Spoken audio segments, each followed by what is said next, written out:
noite. Então, abra sua Bíblia em Gênesis, capítulo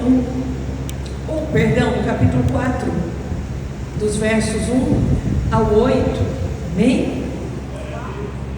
Gênesis 4, do 1 ao 8. Nosso tema é a entrega que o Senhor recebe. Amém? Porque mais importante do que entregar é ter a aceitação do Senhor, né? Essa é uma palavra bastante compartilhada, vai falar de Caim e de Abel, mas eu creio que a gente tem algo robusto aqui da parte do Senhor para você nessa noite. Encontrou o Gênesis 4? A partir do verso 1 diz: conheceu Adão a Eva, sua mulher, e ela concebeu e teve a Caim, e disse: alcancei do Senhor um varão. E teve mais a seu irmão Abel, e Abel foi pastor de ovelhas, Caim foi lavrador da terra. E aconteceu que ao cabo de dias, Caim trouxe do fruto da terra uma oferta ao Senhor, e Abel também trouxe dos primogênitos das suas ovelhas e da sua gordura. E atentou o Senhor para Abel e para a sua oferta, mas para Caim e para a sua oferta não atentou. E irou-se Caim fortemente, descaiu-lhe o seu semblante. E o Senhor disse a Caim: por que te iraste? Por que descaiu o teu semblante? Se bem fizeres, não haverá aceitação para ti, e se não fizeres bem, pecado jaz à tua porta, e para ti será o seu desejo, e sobre ele dominarás. E falou Caim com seu irmão Abel, e sucedeu que, estando eles no campo, se levantou Caim contra o seu irmão Abel e o matou. E disse o Senhor a Caim: onde está Abel, teu irmão? E ele disse: não sei, sou eu guardador do meu irmão? Pai, continua falando conosco nessa noite, assim como o Senhor já fez cair muralhas através do louvor, assim como eu creio que o Senhor já derramou unção de renovação através da adoração.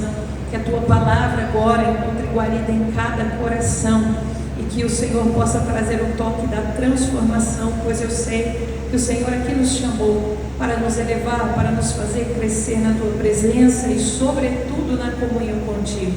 Então que o entendimento esteja aberto, Senhor, que esta palavra seja recebida no Espírito, em nome de Jesus. Amém, queridos? Meus amados, vamos falar hoje sobre entrega e aceitação de Deus, que é um dos pontos que esse texto nos chama bastante atenção. A primeira narrativa bíblica sobre entrega está aqui, né? A gente vê desde a formação do homem, a sua queda, a sua saída do Éden, e entendemos que os regramentos do Senhor, que estão lá nos 5 primeiros livros da Bíblia, que nós chamamos de Pentateuco, o judeu tem mais intimidade chamando de Torá, né? Essas prescrições de Deus que foram dadas mais tarde a Moisés, elas já estavam dentro do homem. O que, veja, Adão com certeza aprendeu a sacrificar com o Senhor. Lá em Gênesis, após a queda, você vai ver que o homem estava se cobrindo com folhas, né? Se escondendo do Senhor. Uma das coisas antes da saída do homem ali do Éden é o sacrifício de um animal, para que as peles daquele animal pudessem cobrir a nudez do homem. E assim, com certeza, Adão deve ter observado que uma das coisas que a queda, o pecado gerou, a desobediência, foi a necessidade de derramamento de sangue, né? Derramamento de sangue para a cobertura da nudez, ou seja, sem sangue não há remissão. Ali certamente Adão aprendeu essa lição. E quando nós pensamos como é que os filhos, né, tiveram essa iniciativa de ofertar, de sacrificar, seguramente porque eles viram, né, o aprendizado do pai. Adão deve ter entendido que para tentar se aproximar de Deus novamente era necessário. E assim os filhos então observaram. Mas houve uma diferença significativa na maneira como Caim cada um deles fez. E nós observamos essa palavra pela direção de Deus nessa noite, porque, queridos, há uma fala muito popular que diz assim, que quem não conhece a história está fadado a repetir os mesmos erros que outros já cometeram no passado. Qual é o benefício de nos interessarmos pelo aprendizado a priori da palavra de Deus, depois de todas as áreas da nossa vida? Porque tudo aquilo que nós aprendemos lá com os outros lá atrás, já vamos evitar cometer os mesmos erros aqui na frente. Então vamos observar a maneira dos dois aqui fazerem esta entrega. Então, em Gênesis 4, seguindo essa linha que eu vinha construindo com você, nós temos o que? A narrativa da primeira entrega, que nos mostra que nem toda entrega é aceita pelo Senhor. Veja, aqui nós temos a notícia do nascimento de Caim, e Eva celebra, dando a ele o nome de Caim, que significa alcancei do Senhor um varão, e se alegrou e certamente guardou muitas expectativas daquele primogênito. E aí nós temos a narração também do nascimento de Abel. E olha que interessante, abrindo parênteses aqui sobre o nome dos dois, que já nos traz um ensinamento. E o significado do nome de Abel. Abel significa sopro, um vapor, alguém que passa rápido. E que infelizmente a vida dele foi assim, né? Então nós temos que tomar cuidado com os nomes e cuidado com a aparência, meus irmãos. Porque quando ela vê Caim, ela diz, esse foi Deus que mandou, né? Já o segundo filho, Abel, é um vapor, é um sopro. Você se lembra que quando o Senhor manda o profeta Samuel para ungir um dos filhos de Jessé, e Samuel tende a se equivocar pela aparência dos irmãos de Davi, o que o Senhor fala com ele? Eu não vejo como o homem vê.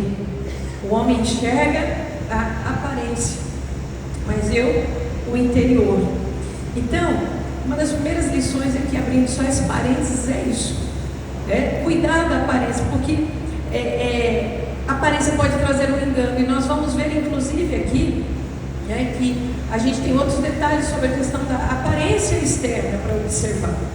Por isso que nós precisamos de uma comunhão grande com Deus.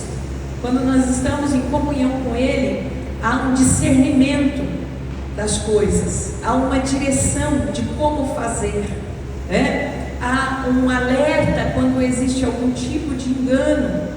A comunhão com Deus, ela só nos traz benefícios, e um deles é o discernimento. Então veja só, Caim, ele trouxe do fruto da terra. É uma oferta que, se a gente transliterar do hebraico, a gente vai pronunciar como minhá, do fruto da terra. Agora aqui eu queria convidar você a entrar em alguns detalhes que nem sempre a gente para observar nessa passagem. Do fruto da terra que havia sido amaldiçoada, lá em Gênesis capítulo 3 e verso 17, o Senhor está falando com Adão e diz assim, maldita é a terra por causa de ti, Adão. A desobediência, a quebra da aliança promovida por Adão, afetou a terra. Então, para oferecer ao Senhor do fruto da terra, segundo o costume ali da época, a terra precisava ser o quê? Resgatada e remida, para que se pudesse oferecer algo dela ao Senhor. E aí, eu já abri a mensagem trazendo uma informação, porque alguém aqui poderia dizer, pastora, mas não tinha a lei ainda. Mas os regramentos de Deus já guiavam, já estavam intrínsecos no homem. Assim como hoje, a gente vê que, eu sempre comento isso, por mais novinha que seja uma criança, ela tem o senso do certo e do errado, o básico ela tem, assim? O básico ela tem do que deve fazer, do que não deve, do que pode, do que não pode. Se ela chegar aqui na beiradinha, ela vai ver, é alto, se cair machuca. Então, o básico, o norte, já vem, esse manual de preservação já é dado ao homem. Então veja, era necessário ter um cuidado especial para oferecer do fruto da terra. Mas a gente observa que Caim só tomou do fruto. Preciso fazer uma entrega, então eu vou tomar do fruto. E tudo aquilo que a gente traz para o Senhor precisa ser cercado de licitude, né? De integridade, de verdade. A terra precisava ser remida e resgatada. Então, minhá significa oferta ou presente. Era um tipo, né? Era um oferecimento que poderia se fazer a Deus, mas não nesse momento. Se ele estava buscando comunhão, se ele estava buscando, né, religar-se ao Senhor, para que houvesse a redenção, era necessário o derramamento do sangue.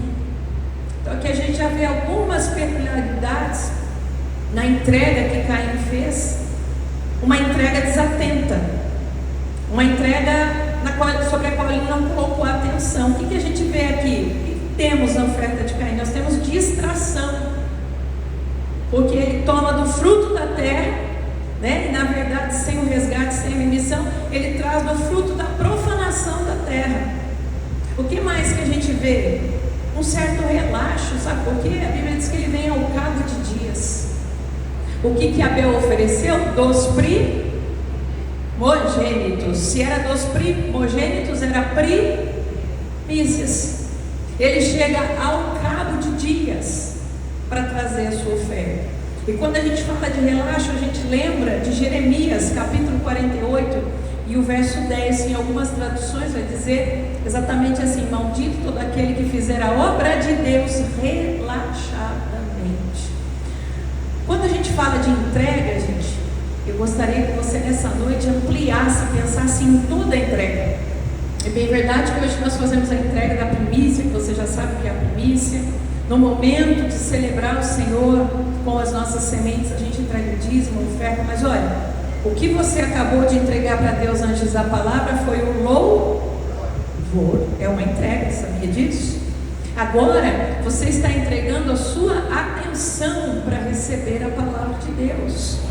Todas as vezes que você vai se dispor a fazer algo, dizer: Senhor, eis-me aqui, para uma oração, para o momento de estudar a palavra, para visitar alguém, orar com essa pessoa, são entregas, queridos. São entregas, e aquelas que nós fazemos no momento do culto, a gente ainda faz questão de vir diante do altar para entregar, para colocar no altar. Então tudo isso precisa ser feito com o zelo, o cuidado, a disposição, que nós vamos ver na oferta de Abel daqui a alguns minutos.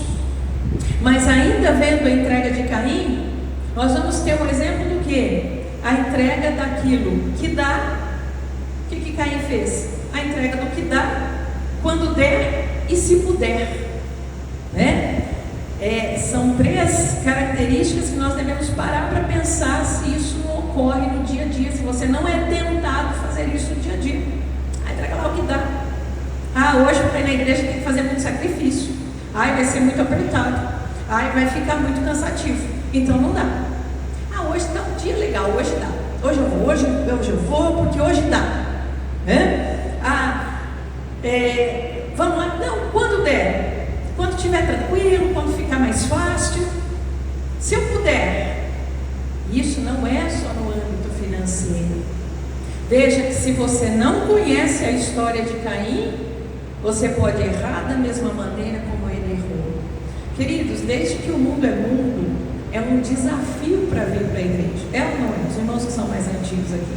Cada época tem seu desafio. A gente olha para os irmãos um pouco mais antigos, da época que nem todo mundo tinha veículo, carro ou moto. Você vai ver as irmãs contando que subia nos ônibus com as criancinhas puxando, e outros nem de ônibus, vinha a pé, como conta o pastor, né? A pastora que Deus me com um monte de criancinha. Cada um tem seu desafio. Hoje é apertado, pastora. Hoje a gente trabalha mais, horas a mais do que os irmãos do passado trabalharam, sim, mas eles não tinham os meios de locomoção, eles não tinham facilidade da tecnologia. Cada tempo tem a sua dificuldade. E você, se pegar a história da igreja e pudesse fazer uma entrevista em cada fase, você não ia achar um cristão que dissesse assim para você: olha, gente, tranquilo, para vir para a presença de Deus dá tempo, está tudo certo em casa, está tudo lindo, não tem nada fora do lugar. Você não vai achar ninguém, sabe por quê? Se fosse assim, não teria muito valor essa entrega. Uma entrega fácil, Então é suado, é corrido, é dificultoso. Tem hora que eu sacrifico a janta, tem hora que eu sacrifico. É sacrificar para entregar. E aí não caia naquela história de que alguém diz assim: não, mas você não tem que fazer nenhum tipo de esforço, porque Jesus já se sacrificou naquilo que nós não poderíamos fazer. Mas o mesmo Jesus disse assim: aquele que quiser vir após mim, tome a sua cruz e siga. O que ele está dizendo? Que a vida cristã é uma vida de renúncias, é uma vida de escolhas, meus irmãos. É escolha a todo tempo, é escolha a todo momento. O que é de Deus e o que é do mundo, o que eu vou abraçar, ao que eu vou me apegar. Então, observe uma coisa: embora Caim possa ter passado para as pessoas, e aqui entra um tema muito interessante, embora ele possa ter passado para as pessoas uma imagem de um homem bondoso e religioso, ele não conseguiu satisfazer a Deus, pois estando ainda em pecado, ousou aproximar-se do santo sem derramar sangue. Você vai ver comigo daqui a pouco o que Abel percebeu: que para se aproximar do Senhor necessitava de existir o derramamento de sangue. Abel, ele queria uma comunhão real com o Senhor. Ele não queria simplesmente: meu irmão está levando uma oferta, eu preciso levar também. Meu irmão vai colocar algo no altar, eu preciso colocar também. Não, ele queria de fato a presença do Senhor. Então, observe que isso pode acontecer hoje em dia. De repente você pode cair numa cilada dessas, né? De olhar uma situação, porque você vai perceber que o que Caim faz? Ele se vitimiza depois.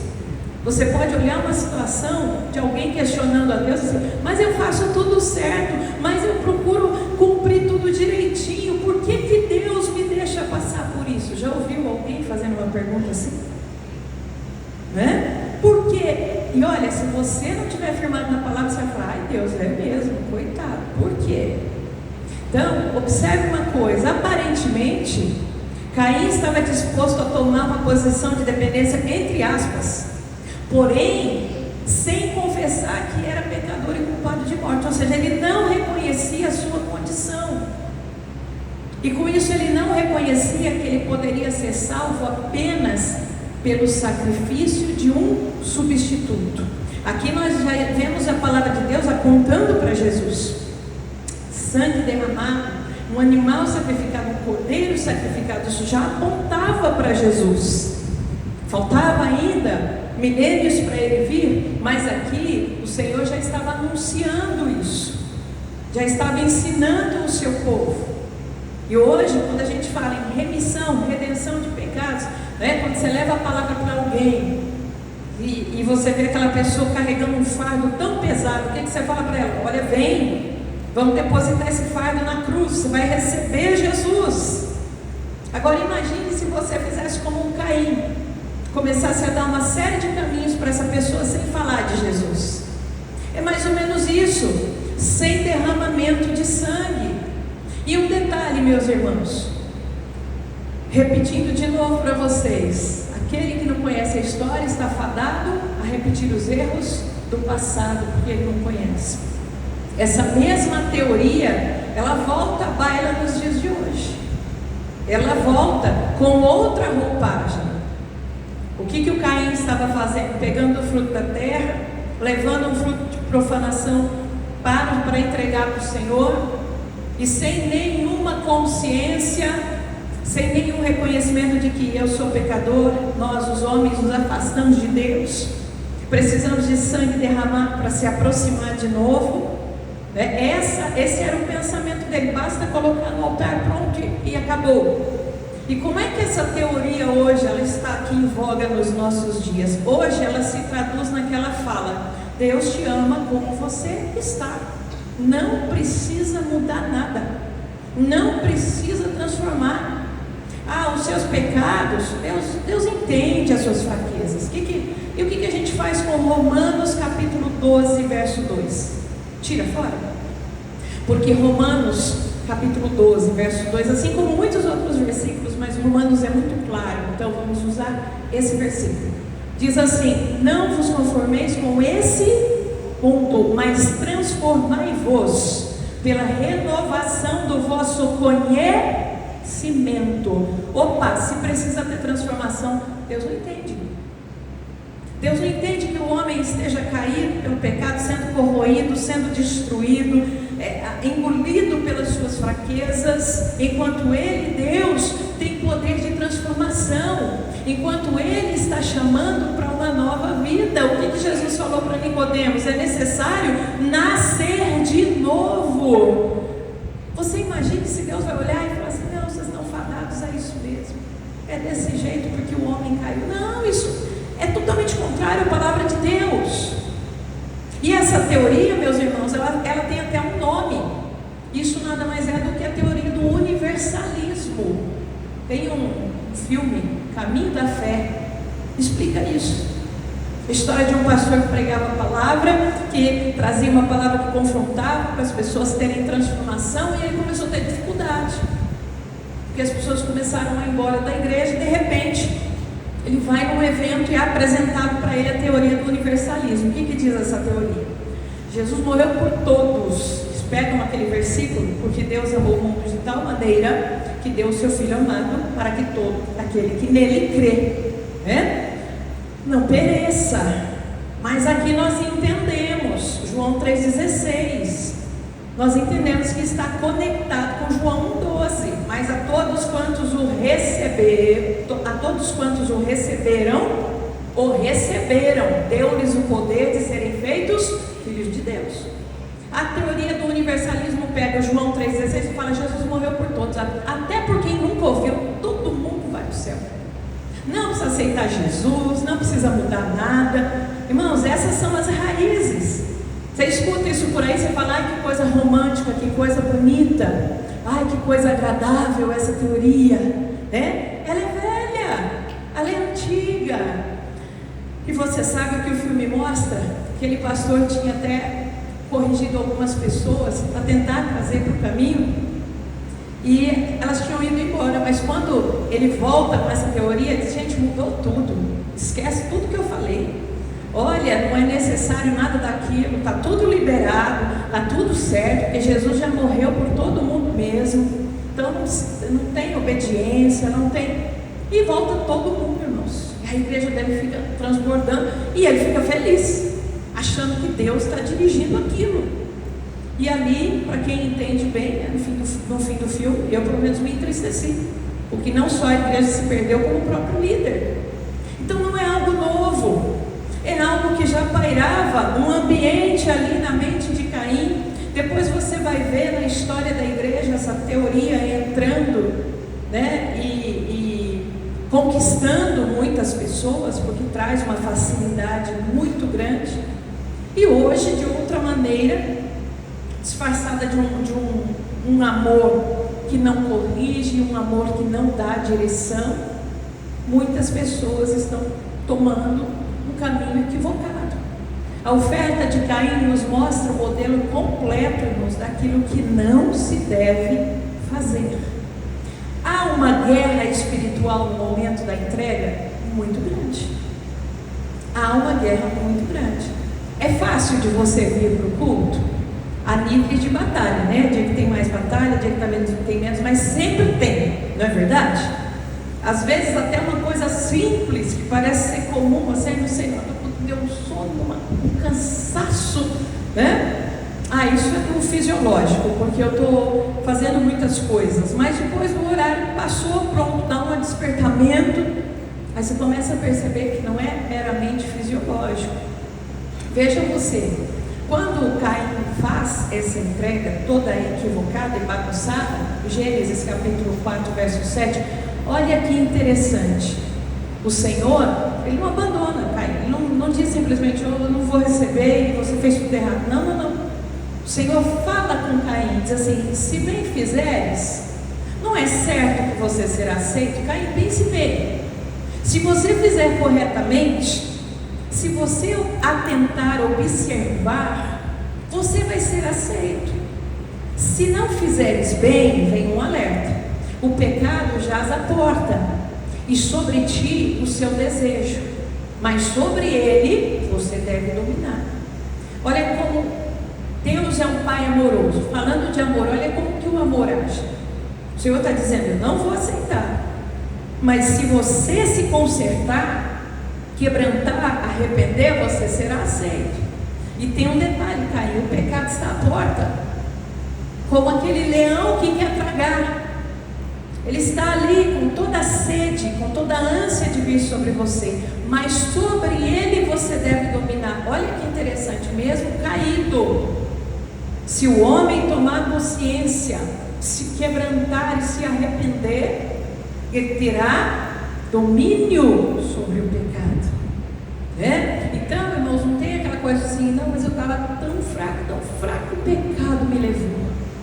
Ainda que naquele momento ele fez errado, mas ele: Senhor, tem misericórdia, me perdoa agora, e eu não quero seguir pelo caminho do maligno, não quero. Sabe o que ia acontecer? O pecado não iria dominar. Se Caim fizesse o correto, ele seria aceito? Sim, o próprio Deus está dizendo que seria. Mas a palavra de Deus diz que o que aconteceu com Caim? Descaiu-lhe o semblante. E aí, meus irmãos, ele comete algo ainda pior.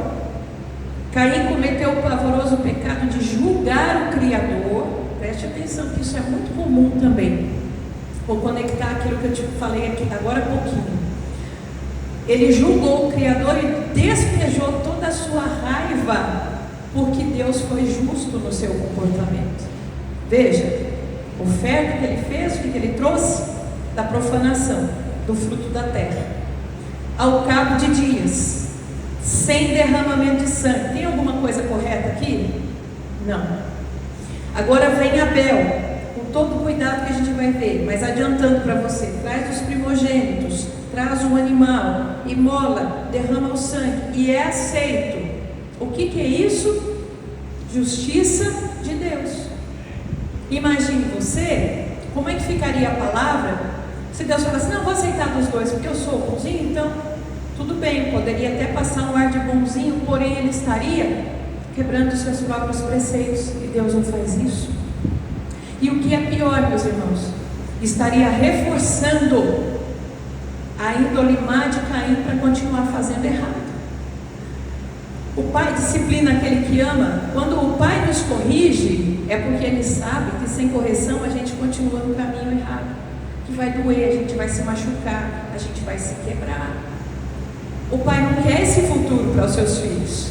Então ele corrige aqui para que tomemos um caminho correto. Isso é muito comum quando um pai ama. É preciso corrigir. Eu falando com vocês, estou lembrando de uma tia minha. Ele contou, ela até chorou, né? Mora muito longe, então a gente não vê esses primos há muito tempo. Mas ela falou assim: o seu primo ia tomar um caminho errado, e eu precisei usar da vara, né? Sabe quando o pai e mãe usam a vara? E ela falou assim: eu chorei muito depois, porque eu corrigi ele severamente, mas ele se tornou um homem digno, trabalhando, tem sua família. E se não corrigisse, irmão, como seria? Não é verdade? O que seria melhor para esse filho? Naquele momento ganhar um afago assim: não, oh, filhinho, faz isso não, viu? E hoje ele está numa situação terrível. Ou até naquele momento ele ficar indignado com a mãe porque corrigiu. E isso não é incentivo à violência, foi na medida certa. A própria Bíblia fala que pai e mãe, quando precisa, tem que usar vara, não é assim? Mas ele desentortou, saiu daquele caminho de destruição, tomou um caminho de vida. O que esse filho faz hoje? Ele agradece a mãe ou reclama com a mãe? Agradece. Então, toda vez que o pai nos corrige, é para nos livrar de um caminho de destruição. E aqui o Senhor está chamando Caim. Perceba, Caim, se você fizer bem, você vai ser aceito. Mas o que Caim prefere? Usar aquela aparência, a gente volta um pouquinho atrás, de um homem bondoso e religioso, e julgar o Criador. Recebeu o som do meu irmão, o meu não recebeu.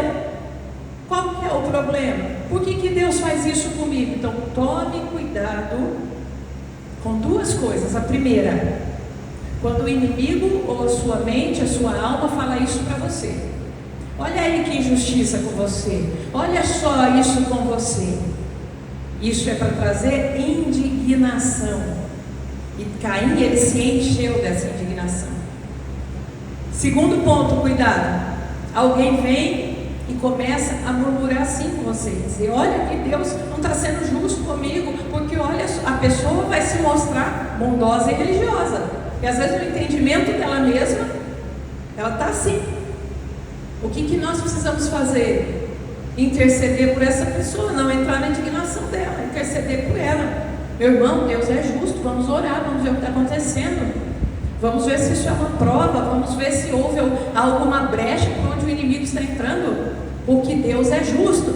Precisa ajudar essa pessoa a enxergar. E quando é o seu pensamento ou o seu próprio eu dizendo isso para você, então você precisa estar cheio da palavra de Deus no seu espírito, para você não sucumbir. E você conversar consigo mesmo como Davi fazia: por que estás abatido, a minha alma? Espera em Deus. O que Davi está fazendo? Expulsando a autocomiseração, expulsando o vitimismo. Por que estás abatido, a minha alma? A alma estava abatida. Podia ser dolorida, e quando está dolorida é fácil de se indignar. Mas o que Davi estava fazendo? Ele estava forte no espírito. E o que ele está dizendo? Espera em Deus, porque Deus é justo, Deus não erra, meus irmãos. Veja só, Caim então julga o Criador, despeja a sua raiva no comportamento justo de Deus. Verifique sempre isso, porque sempre depois da indignação vem o julgamento e vem o despejar da raiva. E aí o inimigo vai te puxando por uma cordinha, te afastando do Senhor, trazendo para perto dele. Todavia, Deus não abandonou imediatamente o pecador a seu destino. O que eu havia dito para vocês, mas com paciência, Deus falou com Caim, tentando trazer de volta, mostrando a condição maligna que ele estava se colocando, e que um medonho pecado se abrigava à porta, pronto para aprisioná-lo. E esse alerta de Deus aqui para Caim, olha, o pecado está à porta, se traduz de novo em 1 Pedro, capítulo 5, verso 8 e 9, aonde Pedro vai dizer assim: vigiai, porque o inimigo ele brama como um leão, buscando a quem possa tragar. Ou seja, pecado à porta, as ciladas, as armadilhas, a indignação, essa inquietação que teve no coração de Caim, que se manifesta no coração de muitas pessoas, porque se afastam do Senhor, e em se afastando, você vai perdendo a visão nítida, e aí o inimigo traz as visões equivocadas, enganosas: Deus não te ama, Deus te abandonou, isso que está acontecendo com você é culpa de Deus. Mas quando você cai em si, Caim nunca caiu, né? É difícil de pronunciar. Caim nunca caiu em si, né? Tanto é que depois a gente tem um texto que diz assim: Caim era do maligno, porque ele escolheu ser do maligno. Mas quando alguém cai em si, Jó é um exemplo para contrastar com Caim, porque Jó, ele vai dizer para o Senhor assim: antes eu te conhecia de ouvir falar, mas hoje os meus olhos te veem, Senhor, e quando os meus olhos te veem, eu me abomino no pó. O mesmo Jó que lá atrás estava dizendo assim: eu não pequei, eu estou recebendo flechas do Criador, o Criador me enlaçou, o Criador. Por que o ímpio prospera? O ímpio produz iniquidade e acorda todo dia, os seus filhos estão lá, a sua casa está lá. E Jó estava também nesse ambiente de indignação, mas quando ele vê o Senhor, ele diz assim: agora os meus olhos te veem, eu me abomino no pó. O que Jó estava dizendo? Eu sou muito pequeno, e por mais que eu pense que a culpa é de Deus e que eu não tenho culpa, algo eu fiz, algo aconteceu, porque em Deus não há culpa, em Deus há justiça, há perfeição. E Ele, embora muitas vezes, irmãos, nós erremos até sem perceber, né? Porque Jó não estava fazendo aquilo por uma hipocrisia, ele não conseguia enxergar a sua real situação.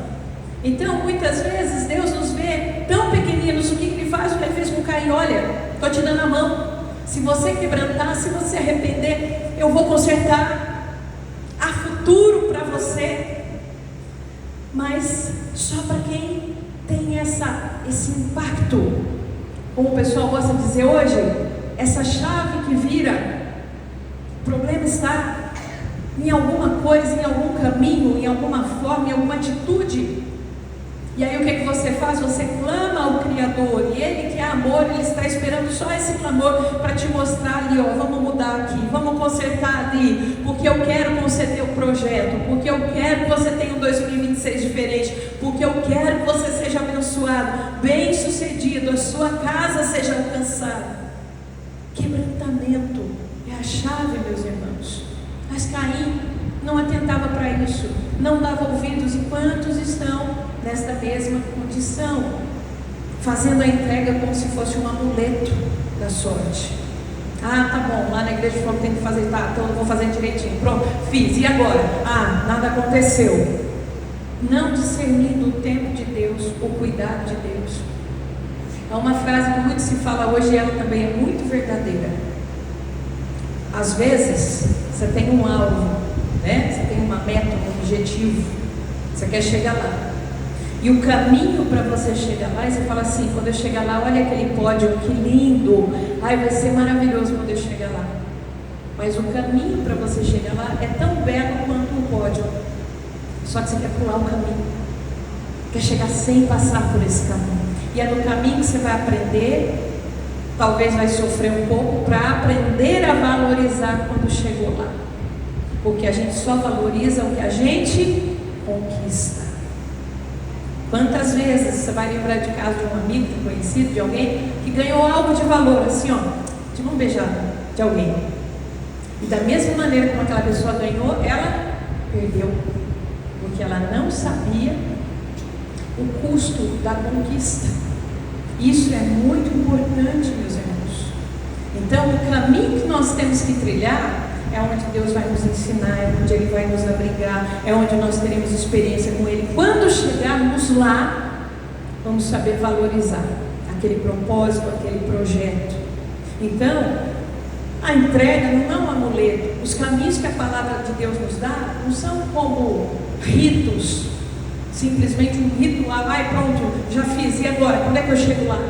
A base da entrega a Deus, a base da entrega que Deus recebe é a nossa vida alinhada no altar.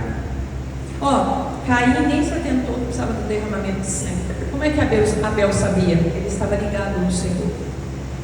Caim nem se atentou, a terra foi amaldiçoada, eu vou arrancar um fruto daqui, não resgatei, não remi a terra, como que eu vou entregar isso para Deus? Caim estava totalmente desconectado de Deus, irmãos. É assim: ai meu Deus, é a hora de entregar, pronto, está aqui. Ai, graças a Deus eu entreguei. De que jeito? De que forma? De que maneira? Com que coração? Diferente de Abel, que a gente vai ver, vinha preparando, vinha cuidando. E o momento da entrega foi só o ápice, ele vinha construindo um relacionamento com Deus. Outros fazem a entrega dessa forma, sem correção, e pior, sendo orientados com engano. Não recebe a correção, mas o incentivo do sofisma. É desse jeito mesmo, leva a sua vida cristã. Deus entende, Ele te ama de qualquer forma, né? Ele está te vendo sofrer, está te vendo quebrar a cara, mas é assim, Ele quer que você continue assim. Alguns usam o sofisma dizendo: Deus te ama assim, Ele sabe que você não consegue mudar, Ele sabe que você não quer compromisso, mas Ele te ama. É mentira, meus irmãos. O amor de Deus é incondicional, claro, Ele ama. É como Ele fez Ezequiel proferir: Ele não tem prazer na morte do que morre. Mas Deus não quer que você, de novo eu repito como eu falei no início, ande se quebrando, se arrebentando. Por que o Senhor falou para Caim: o pecado está na porta, Ele quer te pagar? Por que a nossa geração recebe, né? Olha, o inimigo é como um leão, está bramando, ele quer te pegar. Mas existe um antídoto: vigiai. Por quê? Porque Deus não quer que o leão nos pegue. O que aconteceu com Caim? Ele deu ouvidos ao que o Senhor falou? Não, ele abriu a porta, o pecado entrou.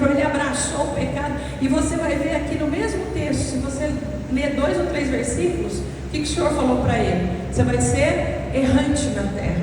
Tem algumas traduções que você lê, essa mesmo tem, a palavra vagabundo, aí você fala, que forte. Mas é que vagabundo ali tinha esse sentido, alguém que andaria errante, não teria parada, não teria morada, seria como um andarilho. O que Caim faz questão de fazer? Ele vai para a cidade de Nod e fala, aqui eu vou estabelecer uma cidade, eu vou andar coisa nenhuma, ou seja, vou fazer tudo ao contrário do que Deus disse para fazer. Você vai observar isso na vida de Caim.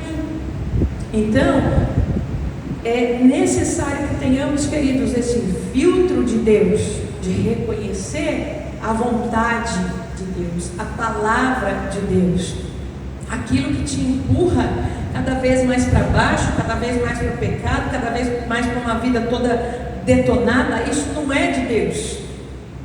O que o Senhor faz quando nos encontra? Ele nos lava, Ele nos levanta, assim como aquele pai que esperava pelo filho, nos dá novas vestes, sandálias para colocar no pé, um caminho novo, uma vida diferenciada.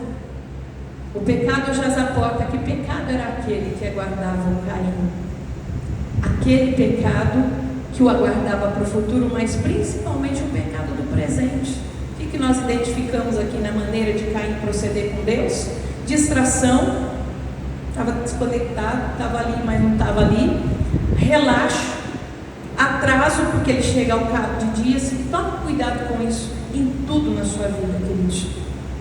Essa palavrinha, atraso, depois dela eu coloquei a pressa também.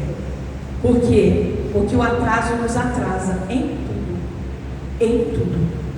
Você chega atrasado para uma aula, o que acontece? Eu vou falar para você da época que eu cursava faculdade, por exemplo.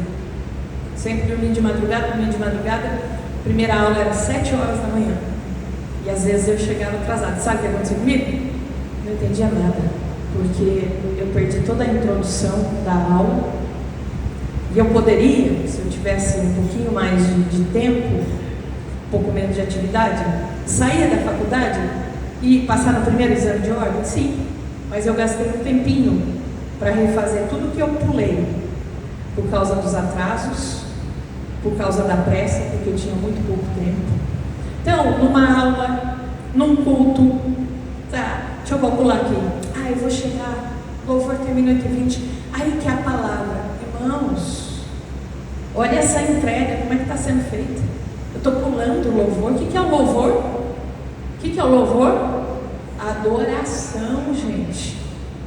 Eu estou pulando, né? Ou então, já fiquei bastante tempo, preciso. Então, o atraso nos atrasa em todas as situações. E eu venci isso por ter um compromisso em cima do outro, Você sabe como é que eu fazia? Era 10 minutos de tempo para eu de um compromisso para o outro. Eu estava sempre atrasada. E aí uma das coisas que o pastor uma vez me falou, e tinha noite que eu tinha que estar aqui, mas em outro lugar. E ele me vinha marcando e ele falava assim para mim, viu? Você é uma só. Como é que você vai fazer? Não, eu vou dar um jeito, mas em algum lugar eu ia chegar atrasada. E eu não percebia que era um esforço inútil, porque eu não fazia nenhuma coisa nem a outra. Até um dia que eu parei para pensar e falei, Senhor, me perdoa, isso está errado. E se você... E eliminei também isso, eliminei muitos compromissos, né? Priorizei só a igreja. Por quê? Por isso. Era 10 minutos para sair de um lugar e chegar no outro. Eu estava sempre atrasada. Aí eu olhei e falei, que atraso me atrasa. Eu fico atrasada em tudo. Não só no sentido de eu chegar atrasada, eu estou perdendo as coisas. Eu estou pegando pedaços de coisas. E principalmente culto, meu irmão. Culto é uma entrega que eu faço para Deus. O que eu fiz? Eliminei. Então eu preciso sair da minha casa, vir da minha casa aqui de meia hora a 20 minutos antes. Mas você na verdade faz em 10 minutos. Mas é de meia, tem consciência? É de meia hora a 20 minutos antes. Então calcule sempre a mais, para que você cumpra os seus compromissos. E isso também, meus irmãos, é algo que abre um ciclo no mundo espiritual na sua vida. Você começa sempre a chegar atrasado, com tudo você está atrasado. Mas eu não consigo me corrigir, pastora, né? É como um vício. Então, puxa o freio de mão, fala, para com isso, parei de atrasar, vou fazer as coisas dentro do padrão, porque serei abençoado. Você já pensou no momento de você receber uma resposta da bênção chegar na sua vida? Você vai gostar se ela atrasar? Não. Então seja uma pessoa com padrão de organização, isso faz toda a diferença. E a pressa? A pressa, tem um ditado que fala assim, a pressa é inimiga da... E quando eu falo em perfeição, de quem que você lembra? Quem é perfeito? Então é sério isso. Ela é inimiga da perfeição. Então para de ter tanta pressa. Isso é uma coisa também que eu venho me corrigindo há muito tempo. Por causa de muitos compromissos, eu tenho que ter pressa, principalmente para as coisas de Deus. Não tem que ter pressa, meus irmãos. Não tem que ter pressa. Por quê? Porque quando a gente vai fazer a entrega, como vou mostrar para você, Abel, ele fez com prazer na presença de Deus. E tudo que a gente faz com pressa, a gente erra, a gente esquece, a gente perde. Por que a gente perde as coisas às vezes? Por causa da pressa. Então eu sei, existem horários apertados, mas cada coisa que você estiver fazendo, coloque a sua mente naquilo, faça corretamente. Pastor, eu estou fazendo bem você, eu tenho mais compromisso do que eu posso cumprir. Tira, é difícil, eu sei, estou falando com propriedade, mas tem que tirar, porque senão você vai se atrapalhar todo e não vai prosperar. Isso também impede a prosperidade da sua vida. Então, queridos, veja só, quando o Senhor fala para Caim, olha, aplaca esse pecado que está à porta aí te esperando, sabe por quê? Quando o Senhor diz assim, nos orienta, o inimigo vigia, porque o inimigo é como um leão, está bramando para tragar, é porque se você, o que fez Caim? Ele abraçou aquele pecado, daquele muitos outros vieram sobre a vida dele. E esse é um alerta que está na palavra de Deus. Se você abraça aquela tentação, aquele pecado, muitos outros virão, porque um abismo chama o outro. Salmo 42, verso 7 diz que um abismo chama o outro abismo. Encontrou algo que está desalinhado na sua vida, corrige ontem, corrige imediatamente, porque isso é um alerta de que o pecado está à porta. O que aconteceu ali? Caim fez aquela entrega daquele jeito. Deus já alertou, falou, está desalinhado, o inimigo está ali para entrar. Caim disse, deixa como for, o inimigo entrou. Agora, se você corrige, aquele pecado não tem por onde entrar. O pecado está à porta, isso significa, ele está buscando abrigar-se em você. Esse desalinhamento é exatamente a brecha necessária que ele precisa para entrar. Então, alguma coisa está desalinhada? Alinha, corrige hoje, corrige agora. E aí a gente vai fechar essa mensagem com a entrega de Abel, que é rápida. Abel trouxe dos primogênitos das suas ovelhas e da gordura, diz a palavra. E gordura significa energia, meus irmãos. E aí não dá nem para fazer aquela piadinha que você pensou, tá vendo? Ai, que bom, precisa de ter muita gordura. Se tem gordura, está errado. Gordura acumulada é porque não está gastando. A gordura tem que se transformar, ela é energia para você gastar, principalmente na presença de Deus.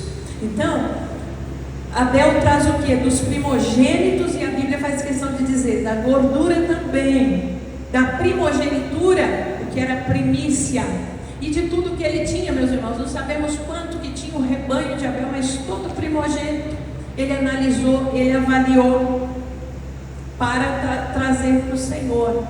A oferta de Abel não era minhá, a oferta de Abel era holocausto. E holocausto não é presente como é o minhá. Holocausto envolve sangue. Eu estou no final, preste atenção, envolve sangue, que significa redenção, que significa cobertura, que significa o reconhecimento da real condição dele. Ao contrário de Caim, porque Caim, ele se apresentou como alguém que não precisava de derramamento de sangue, que não precisaria do sacrifício de um substituto. Abel não, diferentemente, ele vem trazendo o animal.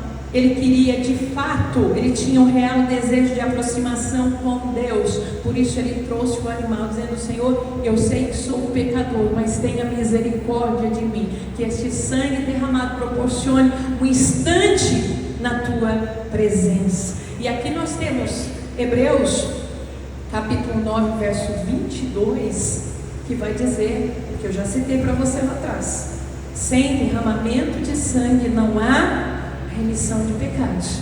E depois Hebreus, o capítulo 10, verso 20, aonde nós vamos ler que Jesus abriu para nós um novo e vivo caminho. Este caminho está pavimentado, meus amados, pelo sangue de Jesus. Porque hoje não precisa mais do derramamento de sangue de touros, de bodes, como o próprio autor da carta aos Hebreus diz. Por quê? Porque o único e suficiente sacrifício foi feito, e era esse o apontamento ali naquela oferta de Abel. Viria um substituto perfeito, que faria um único e suficiente sacrifício, que nos garante hoje a redenção e a aproximação com o Pai, quando nos quebrantamos e reconhecemos a nossa real condição. O que mais que Abel trouxe? Era da primogenitura, o animal era da primogenitura, era uma oferta de holocausto, e ele trouxe da gordura, que é muito interessante também, é o último item que nós vamos observar. A gordura remete ao melhor da sua energia, ou seja, o melhor do seu tempo, sem pressa, sem profissionalismo, no seguinte sentido, irmãos. Eu vi até um pregador, a gente não precisa citar o nome, ele dizendo no podcast que Deus havia chamado a atenção dele, né? E aí o entrevistador falou: chamou tua atenção por quê? Ele falou: porque eu comecei a me achar tão bom, que eu não precisava mais buscar Deus, eu já sabia o que fazer, como fazer. E ele atrai multidões, milhões e milhões e milhões de seguidores. Eu subia, eu não sabia o que falar, como me comportar, o que ia agradar. E aí o Senhor me chamou a atenção que o que eu estava fazendo por mim e não por ele. Olha como é sério. Olha como milhões de pessoas recebendo o quê? Do homem. E aí, graças a Deus, ele disse que se corrigiu, que entendeu, que voltou aos pés do Senhor para fazer melhor e para fazer pelo Senhor. É nesse sentido que eu digo profissionalismo, sabe? Eu sei como que é, eu vou lá, vou entregar. Assim como nós que estamos no altar precisamos ter essa dependência, essa carência por Deus. Se o Senhor não falar, eu não falo. Se o Senhor não colocar o cântico, eu não canto. Se o Senhor não usar minhas mãos, eu não toco. Eu não faço, Senhor. O Senhor precisa me ensinar.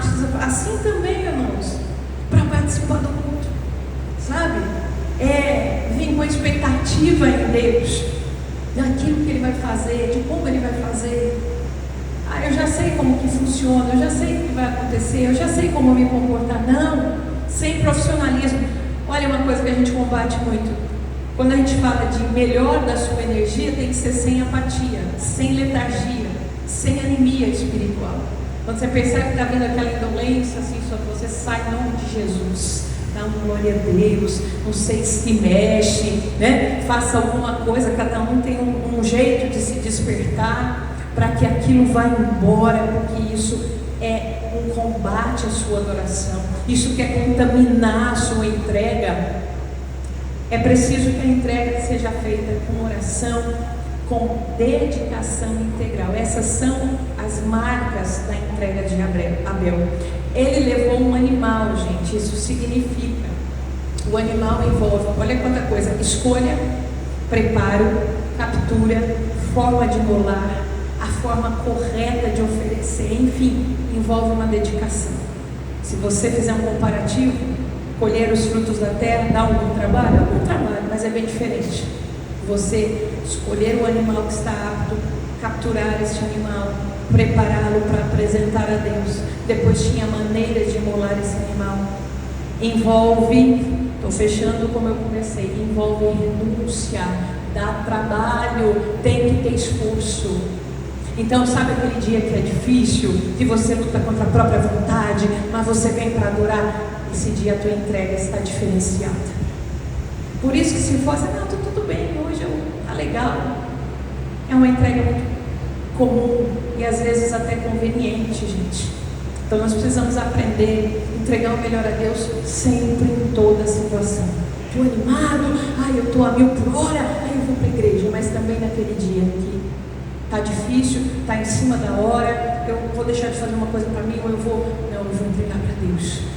Eu vou entregar meu tempo, eu vou adorar o Senhor, porque hoje a minha adoração, ela sai com, vou falar uma palavra para você, bem simples para você entender, ela vai com um recheio especial, ela vai com um aroma especial. É um sacrifício, é uma renúncia, mas eu vou. A distinção aqui não está apenas no ato de entregar, gente, mas na qualidade, na intenção da entrega. Qualidade e intenção. A rejeição divina mostra que o princípio não é a quantidade ou a aparência exterior. Começamos falando em aparência, lembra?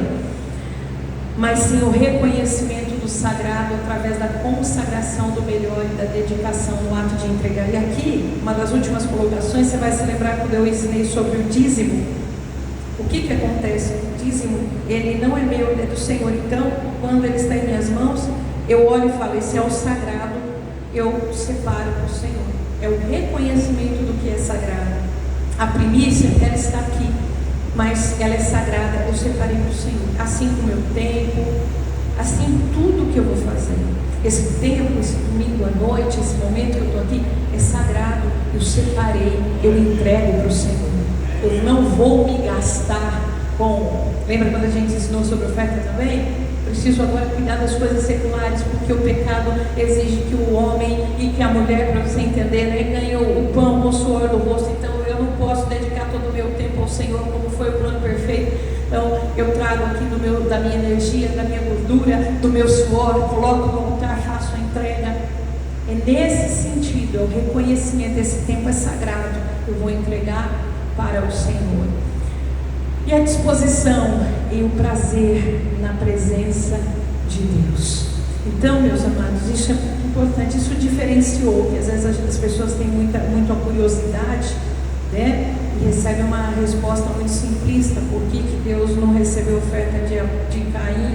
Porque era do fruto da terra e o de Abel era o animal. Não, tem tudo isso. A intenção, a entrega.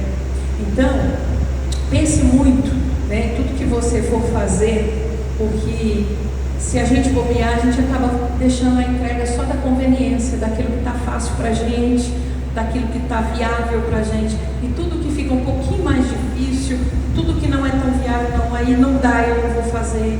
Tá? Isso é muito particular de cada um. Isso não é aqui não dá para padronizar, não, é no perfil de cada um. Você vai personalizar e fazer uma análise. Eu estou de fato, né, entregando tudo que eu posso ao Senhor no meu dia a dia, do meu tempo, né, da minha vida, ou eu estou tomando um caminho só da viabilidade? Sabe por quê? Deus quer te dar um 2026 assim, fantástico, abençoado. Sobretudo o Senhor quer que você cresça na comunhão com Ele. Isso vai acontecer em nome de Jesus, eu profetizo. Me despeço de quem acompanha o vídeo, Deus abençoe, e aqui nós vamos